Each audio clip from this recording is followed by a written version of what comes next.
I'd like to have a member spotlight, which is Narelle Manser-Smith, also because she is our host for our live event in September. So over to you, Narelle, for your 5-minute member showcase. Yay! Thank you.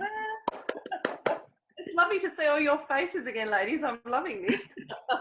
You all know who I am. I'm Narelle Manser-Smith, and as you know, I'm an artist. And since I was very young, I have just loved to create. So in a previous life, I taught young children and made it my goal to have each child reach their creative potential by the end of the school year. But my yearn to create and share what I wanted to do with my art just became overwhelming. So I started to paint on a full-time basis, and this is actually my 12th year now of doing so. Teaching's starting to feel like a very distant memory. So I've moved on. A lot of change, Kristen. Change can be good. It was a bit scary at first. I had to close the back door, and here I am. So let's face it, we're all really busy, racing from appointments to commitments, running on empty, keeping up with our fast-paced lifestyles. But I'm just wondering if we're all stopping to appreciate our surroundings. I know I struggle to do that a lot of the time. But when we do find the time, that's when we can create our own stories and make up memories from our experiences. And these are made up of colours, smells really stay with me, sounds, and definitely textures which remain with us. And we all have so many stories and experiences which make each one of us unique. And I truly believe that we all see the world around us differently. I think we all see colours differently. And I think we need to share more of that with each other. I know how I see things, but I don't know how any of you see. And I find that fascinating. So when I paint, all of those stories and experiences, they just kind of flood onto the canvas. I very rarely know what the end result's going to be, and that's what I love. And speaking of change, I mean, a painting will change many times through its journey to a point where you think maybe it might actually be finished. I'm never actually sure on that, but anyway, you reach a point where you go, I'm done. So for the non-artists listening, can you just explain what that is like? What you've just said? That process of painting. Yes. So what that looks like to a non-painter, like, because Gillian will understand what that means because she's an artist as well. And because I've worked with you guys for so long, I've got an idea. But if you've never painted before, like you're talking about actually when you put ideas in your head on the canvas, or what it actually practically is that you're talking about? So I'll put music on, and I'll start with a blank canvas. I know I really don't know what's going to come out. I honestly don't. I'll throw a lot of paint on first. So I just feel like I'm throwing life onto a lifeless canvas, pretty much.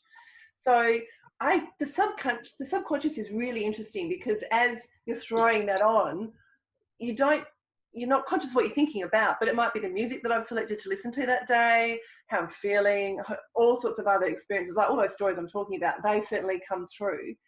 And it literally happens, you flick between the left and right hand side of your brain. I'm really fascinated with all that stuff, but when you're in the zone, it just happens. It's like magic on the canvas. I don't know if you find this, Gillian, but like I could literally, I'll be blending away. I'll get lost in a section of a painting in just, you know, a really tight little bit, just in the texture and that sort of thing. And I find I can really do this when I paint abstract.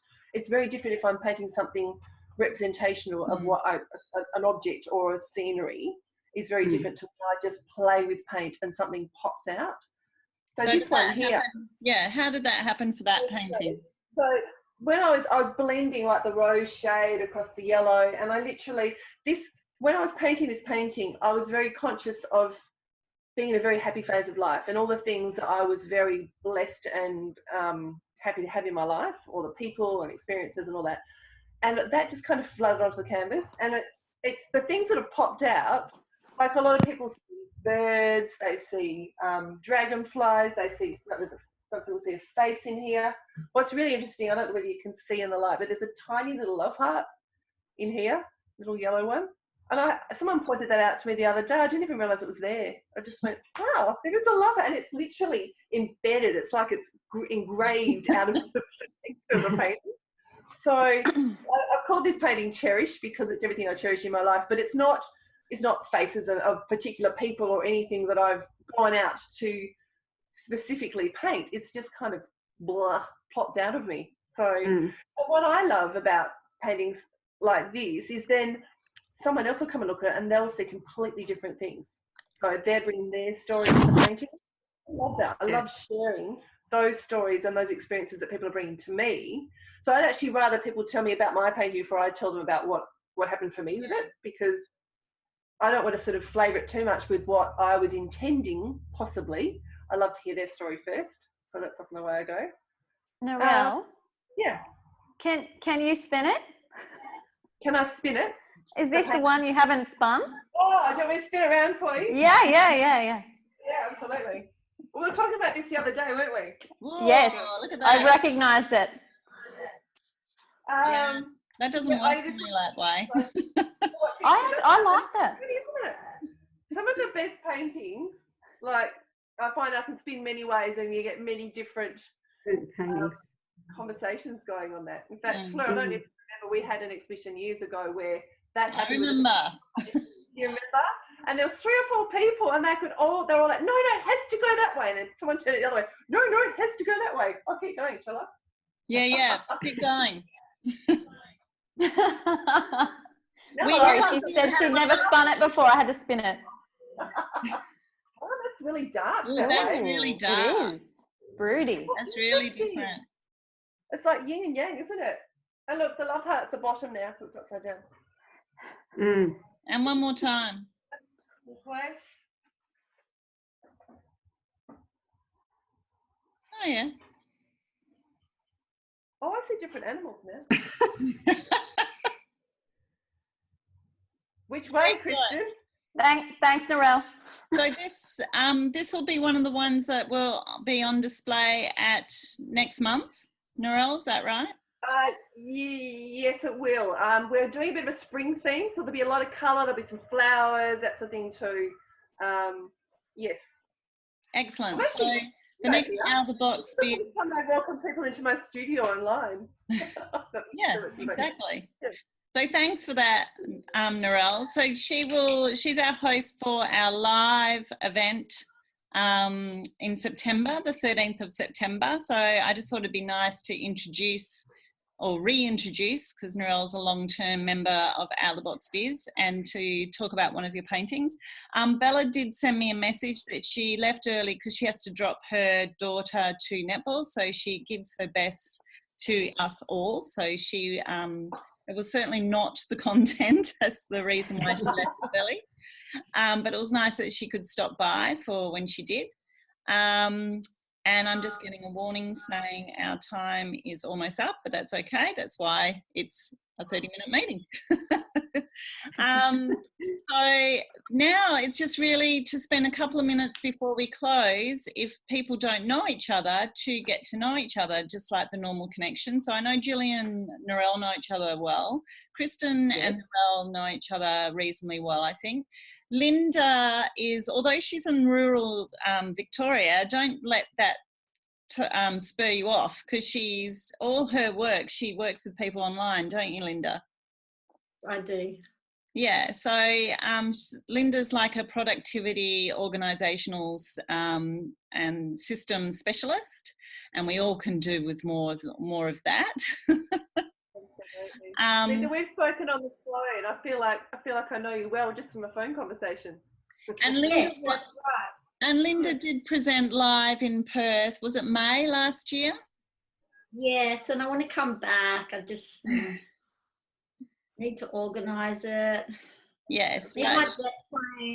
But we might get Linda to feature on an online meeting coming up, because she's got a brand new product about to be launched. So I'm not going to share anything about it yet until we know more. So yeah, that'll be something very exciting. So I think Linda will get you to do a 10-minute spot on that once it's ready. So you've got something in your hot little hands to show us, because Linda's normally a service-based only business. So she's developed an actual product, which is really super exciting. And I think, and Kristen just needs to know like big businesses, don't you? Like, is it agriculture? Is it like boutique breweries and stuff like that? everyone. Yeah, so it's in production and sales of agricultural wares.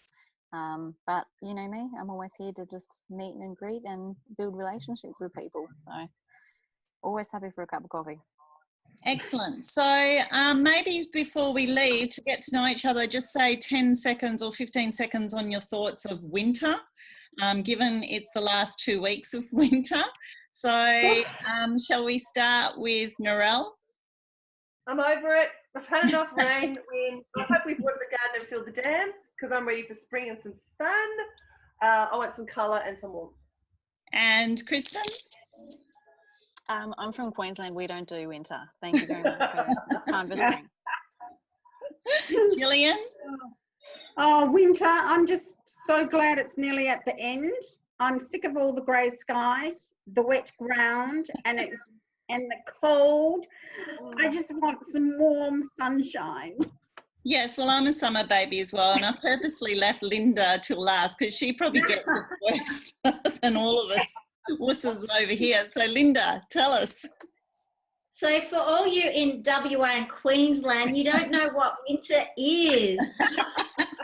We have snow on our mountains, and yes, I don't mind winter. We have our fire with going 24/7, so it's nice and warm inside, and we just rug up to go outside. So I don't mind. There's no snakes or bushfires in winter, so that's a good side of it.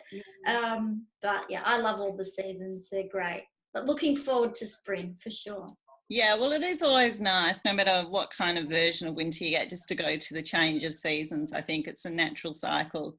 So thanks for sharing that, Linda. So if there's anything else anyone wants to share, but this is the first one, so have a think about how it was set out, because I just wanted to give it a go. And I think it's the first one's a success. It is being recorded. So like our live meetings, the footage will be available for members that weren't able to be on the call. So, but I'd be more than happy to hear your feedback. And for you to let me know if you want it longer, I want it to be like 45 minutes, and we can do things like a hot seat or a little speed networking. We can simulate different activities on this style of thing, so I can come to the party with some ideas. But I think under an hour for an online meeting is probably good. But I'm open to your thoughts and ideas on it. So thank you so much for being here. Thank you particularly for our speakers, presenters, Kristen Huey and Narelle Manser-Smith. And I look forward to speaking to you all individually and also doing another one of these in about 4 weeks' time, perhaps, based on the feedback. So thank you so much. Thanks, Blair. Thanks, guys. Thanks, Blair. Pleasure. See you. See ya. Bye. Thank you. Thanks, Blair. Thanks. Bye.